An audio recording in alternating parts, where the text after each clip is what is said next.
Hi ಎಲ್ಲರಿಗೂ ನಮಸ್ಕಾರ. ಎಲ್ಲರೂ ಹೇಗಿದ್ದೀರಾ? ಚೆನ್ನಾಗಿದ್ದೀರಾ ಅನ್ಕೊಂಡಿದ್ದೀನಿ. ಬನ್ನಿ ಇವತ್ತು ಪ್ರೇಮ ಕಾವ್ಯ ಧಾರಾವಾಹಿ ಸ್ಟೋರಿನ ನೋಡ್ಕೊಂಬರೋಣ. ಇನ್ನು ಯಾರು ನನ್ನ ಚಾನೆಲ್ನ ಸಬ್ಸ್ಕ್ರೈಬ್ ಮಾಡ್ದಲ್ಲೇ ನೋಡ್ತಿದ್ದೀರಾ, ಪ್ಲೀಸ್ ಸಬ್ಸ್ಕ್ರೈಬ್ ಮಾಡಿ ಸಪೋರ್ಟ್ ಮಾಡಿ ಅಂತ ಕೇಳ್ಕೊತೀನಿ. ಕಲ್ಯಾಣಿ ಅಮ್ಮ ಮತ್ತೆ ಪ್ರೇಮ ಮತ್ತೆ ರಾಮ್ಗೆ ಆರತಿ ಮಾಡಿ ಮನೆ ಒಳಗಡೆ ಕರ್ಕೋತಾರೆ. ಅಲ್ಲಿಗೆ ಅವರ ತಂದೆ ತಾಯಿನೂ ಕೂಡ ಬಂದಿರ್ತಾರೆ. ಇನ್ನೆಲ್ಲ ಮುಗಿತಲ್ಲ ಅಂತ ಮನೆಗೆ ಹೋಗ್ತಿರ್ಬೇಕಾರೆ ಮಹೇಶ್ವರಿ ಅಡ್ಡ ನಿಂತ್ಕೊಳ್ಳಿ ಹಾಗೆ ಅಂತ ಹೇಳ್ತಾರೆ. ಏನೋ ಕರಿತಿದ್ದೀರಲ್ಲ ಅಂತ ಇವರು ಕೂಡ ನಿಂತ್ಕೋತಾರೆ. ನಿಮ್ಗೆ ಅನಿಸ್ತಿದ್ಯಾ ಏನು ಗೆದ್ಬಿಟ್ಟೆ ಅಂತ? ಏನು ತುಂಬಾ ಬಿಗ್ತಿರಾಗಿದೆ, ಇಷ್ಟೊಂದೆಲ್ಲ ಖುಷಿ ಪಡ್ಬೇಡಿ ಆಯ್ತಾ. ಗೊತ್ತಾ ನಿಮಗೆ, ನಿಮ್ಮ ಮಗಳು ಪ್ರೇಮನ ನನ್ನ ರಾಮ್ ಯಾವತ್ತೂ ಹೆಂಡ್ತಿ ಅಂತಾನೆ ಒಪ್ಕೊಂಡಿಲ್ಲ. ಅದು ನಿಮ್ಗೆ ಗೊತ್ತಾ? ಎಲ್ಲಾದರೂ ಏನಾದರೂ ಕರ್ಕೊಂಡು ಹೋಗಿದ್ದಾನ? ಅಟ್ಲೀಸ್ಟ್ ಏನಾದರೂ ಕೊಡ್ಸಿದಾನ? ಇಲ್ಲ ತಾನೇ. ಗಂಡ ಹೆಂಡ್ತಿ ಅಂದರೆ ಹೆಂಗಿರಬೇಕು? ಊರೆಲ್ಲ ಸುತ್ತಾಡಿಸ್ತಾನೆ, ಏನು ಬೇಕದನ್ನು ತಗೊಡ್ತಾರೆ, ಖುಷಿಯಿಂದ ನೋಡ್ಕೋತಾರೆ. ಅದನ್ನೆಲ್ಲ ಯಾವತ್ತಾದರೂ ನನ್ನ ಮಗ ರಾಮ್ ಮಾಡಿದಾನ? ನೀವು ನೋಡಿದ್ದೀರಾ? ಆಗಲ್ಲಮ್ಮ, ನೀವು ಏನೇನೋ ಮಾತಾಡ್ಬಿಡಿ ಅಂತ ಹೇಳ್ತಾರೆ. ಏನು ಅದೆಲ್ಲ ಇದ್ರೇನೇನಾ ಸಂಸಾರ? ಹೌದು, ಅದೆಲ್ಲ ಇದ್ರೇನೆ ಸಂಸಾರ. ಊರಲ್ಲಿ 4 ಜನ ನೋಡಬೇಕು, ವಾ ಅವನ ಹೆಂಡ್ತಿನ ಎಷ್ಟು ಚೆನ್ನಾಗಿ ನೋಡ್ಕೋತಿದ್ದೇನೆ ಅಂತ ಅಂದಾಗಲೇ ಅಲ್ವಾ ಗೊತ್ತಾಗೋದು ಅವನ ಹೆಂಡ್ತಿ ಬೆಲೆ. ಸೊ ಆ ಥರ ಯಾವ ಥರ ಮಾಡಿದೇನಾ? ನೀವು ಎಲ್ಲ ಕನಸು ಕಂಡ್ಬಿಡಿ ಆಯಿತಾ. ನನ್ನ ಮಗ ಯಾವತ್ತೂ ಕೂಡ ನಿನ್ನ ಮಗಳು ಪ್ರೇಮನ ಹೆಂಡ್ತಿ ಅಂತ ಒಪ್ಕೊಳ್ಳೋದೂ ಇಲ್ಲ ಆಯಿತಾ. ಅಲ್ಲೇ ಮಾತಾಡಿದ್ನಲ್ಲ, ಅಷ್ಟೆಲ್ಲ ಹೇಳಿರ್ಬೋದು, ನಾನು ಕೇಳಿಸ್ಕೊಂಡಿದ್ದೀನಿ. ಆದರೆ ಅದೆಲ್ಲ ನಿಜ ಅಂತ ಅನ್ಕೋಬಿಡಿ. ಅವ್ನು ಯಾವತ್ತೂ ಕೂಡ ಅವ್ನ ಹೆಂಡ್ತಿ ಅಂತ ಒಪ್ಕೊಳ್ಳಲ್ಲ ಅಂತ ಹೇಳ್ಬಿಟ್ಟು ಮಹೇಶ್ವರಿ ಒಳಗಡೆ ಹೊರಟೋಗ್ತಾನೆ. ಅದನ್ನು ರಾಮ್ ಮತ್ತು ಪ್ರೇಮ ಇಬ್ಬರು ಕೂಡ ಕೇಳಿಸ್ಕೊತಾರೆ. ಆಗ ಸತ್ಯನಾರಾಯಣ್ಗೆ ಸ್ವಲ್ಪ ಡೌಟ್ ಬರುತ್ತೆ. ಇರ್ಬೋದು ಅಲ್ವಾ, ನಮ್ಮ ಮಗಳನ್ನ ಯಾವತ್ತೂ ಅವನು ಚೆನ್ನಾಗಿ ನೋಡ್ಕೊಂಡೇ ಇಲ್ಲ, ಎಲ್ಲೂ ಕರ್ಕೊಂಡೇ ಹೋಗಿಲ್ವಲ್ಲ, ಏನಪ್ಪ ಏನು ಮಾಡೋದು ಅಂತ ಗೊತ್ತಾಗ್ತಿಲ್ಲ ಶಾರದಾ.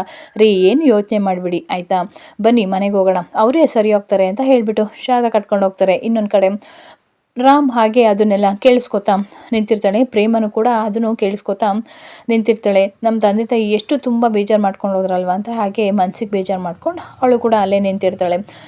ಇನ್ನೊಂದು ಕಡೆ ಸ್ನೇಹ ತುಂಬ ಬೇಜಾರು ಮಾಡಿಕೊಂಡು ಒಬ್ಬಳೇ ನಿಂತಿರ್ತಾಳೆ. ಅಲ್ಲಿ ನಡೆದಂತಹ ಘಟನೆಗಳನ್ನ ನೆನೆಸ್ಕೊಂಡು ಕಾವ್ಯ, ಹೋಗು ಕೇಸಕ್ಕೆ ಹೋಗು, ನಾನು ಕೂಡ ಹಾಕ್ತೀನಿ ಅಂತ ಹೇಳ್ತಾಳೆ. ರಾಮ್ ಕೂಡ ಇಲ್ಲಿ ಹೇಳೋದೆಲ್ಲ ಹೇಳಾಗಿದೆ, ನನ್ನ ಪ್ರೇಮಗೆ ನಾನೇ ತಾಳಿ ಕೊಟ್ಟಿದ್ದು ಅಂತ ಎಲ್ಲನೂ ಕೂಡ ರಿಮೆಂಬರ್ ಮಾಡ್ಕೋತಾ ಹಾಗೆ ಒಬ್ಬಳೇ ಬೇಜಾರು ಮಾಡ್ಕೋತಿರ್ತಾಳೆ. ಇನ್ನೊಂದು ಕಡೆ ಪಂಚಾಯತಿಲಿ ಅವ್ರನ್ನ ರದ್ದು ಮಾಡ್ತಾರೆ, ಅದನ್ನು ಕೂಡ ನೆನೆಸ್ಕೊಂಡು ನಿಂತಿರ್ತಾಳೆ. ಕಲ್ಯಾಣಿ ಅಮ್ಮ ಸವಾಲು ಹಾಕಿರ್ತಾಳೆ, ನೋಡು ನನ್ನ ಸೊಸೆ ಪ್ರೇಮ ಗೆದ್ದಿದ್ದಾಳೆ, ನೀನು ಸೋತಿದ್ಯಾ ಅಂತ ತುಂಬ ಅಣಕಿಸಿರ್ತಾರೆ. ಅದನ್ನು ಕೂಡ ಸ್ನೇಹ ನೆನೆಸ್ಕೊಂಡು ಹಾಗೆ ನಿಂತಿರ್ತಾಳೆ. ತುಂಬ ಬೇಜಾರು ಮಾಡ್ಕೊಂಡು ಹಾಗೆ ಕಣ್ಣೀರಾಗ್ತಾ ನಿಂತಿರ್ತಾಳೆ.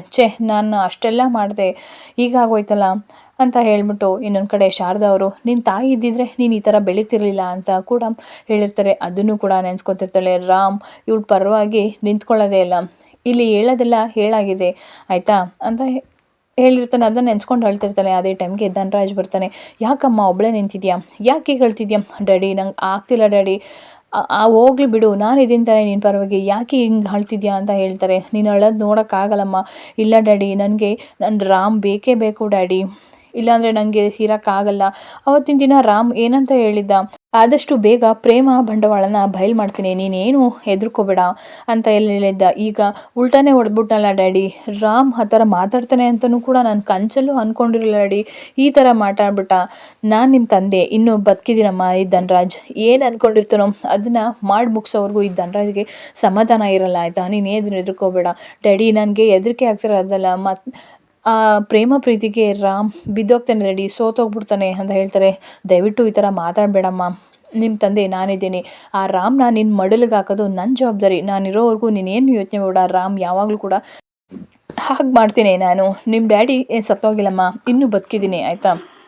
ರಾಮ್ ನಿನ್ನ ಜೊತೆ ಮತ್ತೆ ಮೊದಲಾಗಿರ್ಬೇಕಾಗಿ ಮಾಡ್ತೀನಿ. ಆ ಪ್ರೇಮಕ್ಕೆ ಆ ಸಂತೋಷ ಎಲ್ಲ ಕೇವಲ ಸ್ವಲ್ಪ ದಿನ ಮಾತ್ರ ಆಯಿತಾ. ಅವಳು ಏನೇ ಸರ್ಕಸ್ ಮಾಡಿದ್ರು ಕೂಡ ಅವಳ ಕೈಲಿ ರಾಮ್ನ ಪಡ್ಕೊಳಕ್ಕಾಗಲ್ಲ, ಸಂತೋಷವಾಗಿಡೋಕ್ಕಾಗಲ್ಲ, ಬಿಡಲ್ಲ ನಾನು, ಸುಮ್ಮನಿರು ಅಂತ ಧನರಾಜ್ ಅವರು ಸ್ನೇಹಗೆ ಸಮಾಧಾನ ಮಾಡ್ತಿರ್ತಾರೆ. ಇನ್ನೊಂದು ಕಡೆ ರಾಮ್ ಮತ್ತು ಪ್ರೇಮ ಇಬ್ಬರು ಕೂಡ ರೂಮಲ್ಲಿ ಮಲಗಿರ್ತಾರೆ. ಆಬ್ವಿಯಸ್ಲಿ ನಿಮ್ಮೆಲ್ರಿಗೂ ಗೊತ್ತು, ಪ್ರೇಮ ಕೆಳಗೆ ರಾಮ ಮೇಲೆ ಮಲಗ್ತಾರೆ.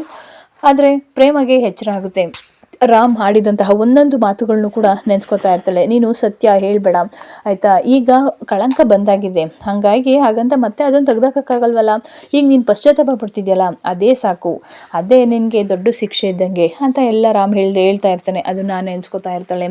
ಪ್ರೇಮ ಎಲ್ಲರಿಗೂ ಮುಂದೆನೂ ಪಂಚಾಯಿತಿಯಲ್ಲಿ ಹೇಳಿರ್ತಾನೆ, ನಿಂದೇನೂ ತಪ್ಪಿಲ್ಲ ಅಂತ ಹೇಳ್ತಾನೆ. ಎಷ್ಟು ನನ್ನ ಪರವಾಗಿ ಮಾತಾಡಿದೆ ರಾಮ್, ನಿಜವಾಗ್ಲೂ ನೀನು ಎಷ್ಟು ಒಳ್ಳೆಯನವು, ನಿನಗೆ ಸ್ವಾರ್ಥ ಅನ್ನೋದೇ ಗೊತ್ತಿಲ್ಲ ರಾಮ್, ನೀನು ಎಲ್ಲರಿಗೋಸ್ಕರ ಫ್ಯಾಮಿಲಿಗೋಸ್ಕರ ಏನು ಬೇಕಾದರೂ ಮಾಡ್ತೀಯಾ ಅನ್ನೋದನ್ನು ನೀನು ಪಂಚಾಯಿತಿಯಲ್ಲಿ ಪ್ರೂಫ್ ಮಾಡಿದೆ ಅಂತ ಹೇಳ್ಬಿಟ್ಟು ಅದನ್ನು ನೆನೆಸ್ಕೊತಾ ಇರ್ತಾಳೆ.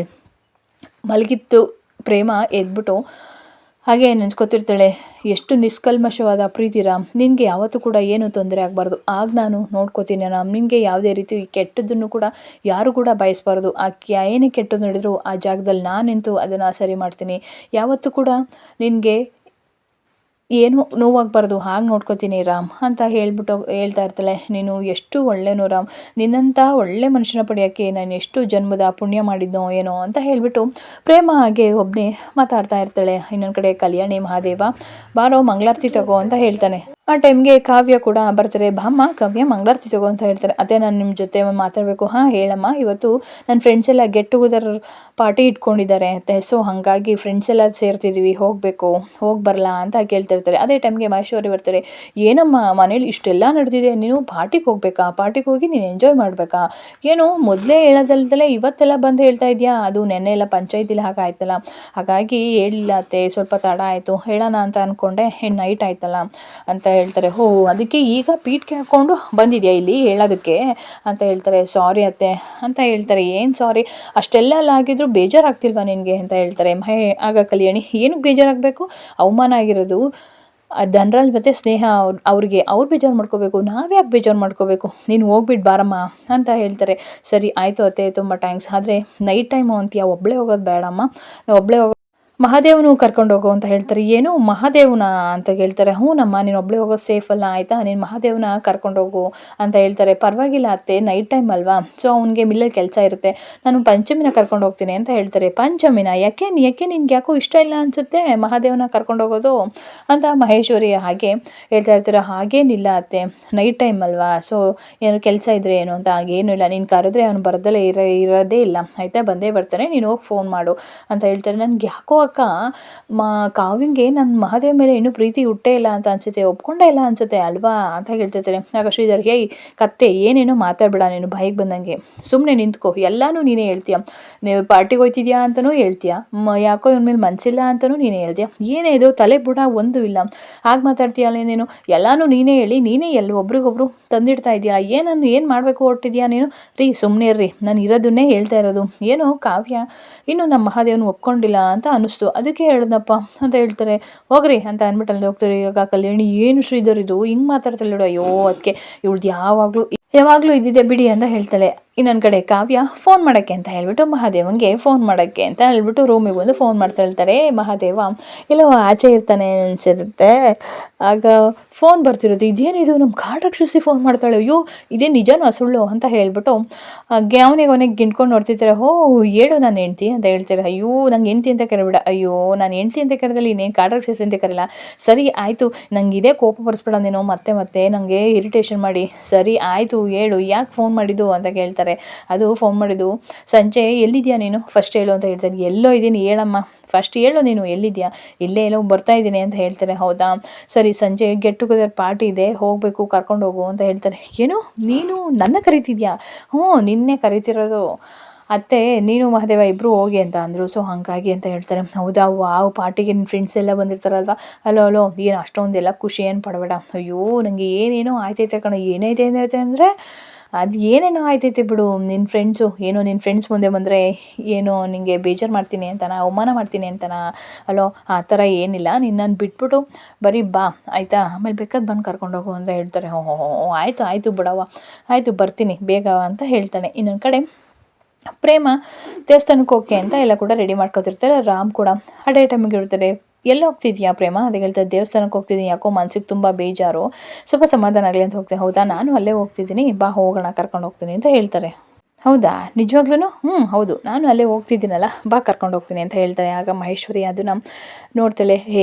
ಏನು ರಾಮ್ ಎಲ್ಲಿ ಹೋಗ್ತಿದ್ದೀರಾ, ಅದೇ ಪ್ರೇಮ ದೇವಸ್ಥಾನಕ್ಕೆ ಹೋಗ್ತಿದ್ರಲ್ಲ, ಸೊ ಹಾಗಾಗಿ ನಾನು ಕರ್ಕೊಂಡು ಹೋಗ್ತೀನಿ, ಅವಳು ಹೋಗ್ತಾಳೆ, ನೀನು ಪಡೆಗೆ ನೀನು ಹೋಗು, ಹಲೋ ನಾನು ಅದೇ ರೋಡಲ್ಲಿ ಹೋಗೋದು, ನಾನು ಹೆಂಡ್ತಿನ ಕರ್ಕೊಂಡೋಕ್ಕೆ ನಿನ್ಗೇನು ಅಂತ ಕೇಳ್ತಾರೆ. ಪ್ರೇಮ ಹೋಗು, ನೀನು ಕಾರಲ್ಲಿ ಕೂತಿರು, ನಾನು ಬರ್ತೀನಿ ಅಂತ ಹೇಳ್ತಾಳೆ. ಆಗ ಮಹೇಶ್ವರಿ ಚೆನ್ನಾಗಿ ಕ್ಲಾಸ್ ತಗೋತಾನೆ. ಏನಮ್ಮ ಹೆಂಡ್ತಿ ಅಂತ ಅಂದರೆ ಬರೀ ಸುತ್ತಾಡೋದು ಮಾತ್ರನಾ, ಹೆಂಡ್ತಿ ಅಂತ ಸುತ್ತಾಡಿಸಿದ್ರೆ ಗೊತ್ತಾಗೋದು ಎಲ್ರಿಗೂ, ಇಲ್ಲಾಂದರೆ ಗೊತ್ತಾಗಲ್ವಾ? ಕೆಲವೊಂದಷ್ಟು ಜನಗಳು ಏನು ಬೇಕಾದರೂ ಬಾಯಿಗೆ ಬಂದಂಗೆ ಮಾತಾಡ್ತಾ ಇದ್ದಾರೆ. ಆ ಜನಗಳ ಬಾಯಿನ ಫಸ್ಟು ಮುಚ್ಚಿಸ್ಬೇಕು. ಹೆಂಡ್ತಿ ಅಂತ ಅಂದರೆ ಏನು, ಎಲ್ಲಿಗೆ ಬೇಕಾದರೂ ಕರ್ಕೊಂಡೋಗ್ಬೇಕು, ಅವಳ ಆಸೆ ಎಲ್ಲ ತೀರಿಸ್ಬೇಕು ಅಂತ ಎಲ್ಲ ಹೇಳ್ತಿದ್ದಾರೆ. ಒಂದು 4 ಕಡೆ ತಿರ್ಗಾದ್ರೇ ಅನಿಸುತ್ತೆ ಮೋಸ್ಟ್ಲಿ ಈ ಜನಗಳಿಗೆ ಗೊತ್ತಾಗೋದು ತನ್ನ ಹೆಂಡ್ತಿ ಅಂತ. ನಾನು ಇಷ್ಟು ದಿವಸ ಅದನ್ನು ಮರ್ತುಬಿಟ್ಟಿದ್ದೆ. ಸೊ ಹಾಗಾಗಿ ಈಗ ಅದನ್ನು ನೆನೆಸ್ಕೊಂಡಿದ್ದೀನಿ. ನಾನು ಆ ಕರ್ತವ್ಯನ ನಿಭಾಯಿಸಬೇಕು. ಅವಳಿಗೇನಿಷ್ಟ ಎಲ್ಲಿಷ್ಟ ಅನ್ನೋದನ್ನೆಲ್ಲ ನಾನು ತೀರ್ಸೋಣ ಬಯಕೆನ ಅಂತ ಅಂದ್ಕೊಂಡಿದ್ದೀನಿ. ಅದೆಲ್ಲ ಯಾಕಪ್ಪ, ಅವಳು ದೇವಸ್ಥಾನಕ್ಕೆ ಹೋಗ್ಬಿಟ್ಟು ಬರ್ತಾಳೆ ಬಿಡು ಅಂತ ಹೇಳ್ತಿರ್ತಾಳೆ. ಅದನ್ನು ಆಚೆ ನಿಂತ್ಕೊಂಡು ಪ್ರೇಮ ಕೇಳಿಸ್ಕೊತಾ ಇರ್ತಾಳೆ. ಆಗ ಮಹೇಶ್ವರಿಗೆ ತುಂಬ ಸಿಟ್ಟು ಬರುತ್ತೆ. ಅಯ್ಯೋ, ನಾನು ಬೆಳಗ್ಗೆ ಹೇಳಿದ್ದೆ ಅಲ್ವಾ, ಇವನೇನಾದರೂ ಕೇಳಿಸ್ಕೊಬಿಟ್ನಾ ಏನೋ. ಹಾಗಾಗಿ ಸ್ವಲ್ಪ ಇವತ್ತು ಪ್ರೇಮ ಮನೆಗೆ ಬರೋದು ತಡವಾಗುತ್ತೆ. ಯಾಕೆ ಅಂತ ಕೇಳ್ತಾಳೆ. ನಾನು ಪ್ರೇಮನ ಆಚೆ ಕರ್ಕೊಂಡು ಹೋಗ್ತಿದ್ದೀನಿ ಶಾಪಿಂಗ್ಗೆ ಅಂತ. ಸೊ ಹಾಗಾಗಿ ಲೇಟ್ ಆಗುತ್ತೆ, ನೀನು ಮನೇಲಿ ಹೇಳ್ಬಿಡು ಅಂತ ಹೇಳ್ತಾರೆ. ಅದೆಲ್ಲ ಯಾಕಪ್ಪ, ಮತ್ತು ಹೆಂಡ್ತಿ ಅಂದಮೇಲೆ ನಾನು ಅಷ್ಟು ಮಾಡಬಾರ್ದು, ಅವಳ ಆಸೆಗಳನ್ನ ನಾನು ಅಷ್ಟು ಈಡೇರಿಸ್ಬಾರ್ದ್ವಾ ಹೇಳು. ಹಾಗಾಗಿ ನಾನು ಅವಳನ್ನ ಶಾಪಿಂಗ್ ಕರ್ಕೊಂಡು ಹೋಗ್ತೀನಿ. ಸೊ ಬರೋದು ಸ್ವಲ್ಪ ಲೇಟ್ ಆಗುತ್ತೆ. 4 ಜನಗಳನ್ನ ಬಾಯಿ ಮುಚ್ಚಿಸ್ಬೇಕು. ರಾಮ್ ತನ್ನ ಹೆಂಡ್ತಿನ ಎಷ್ಟು ಪ್ರೀತಿಸ್ತಾನೆ ಅನ್ನೋದನ್ನು ನಾನು ತೋರಿಸ್ಬೇಕು.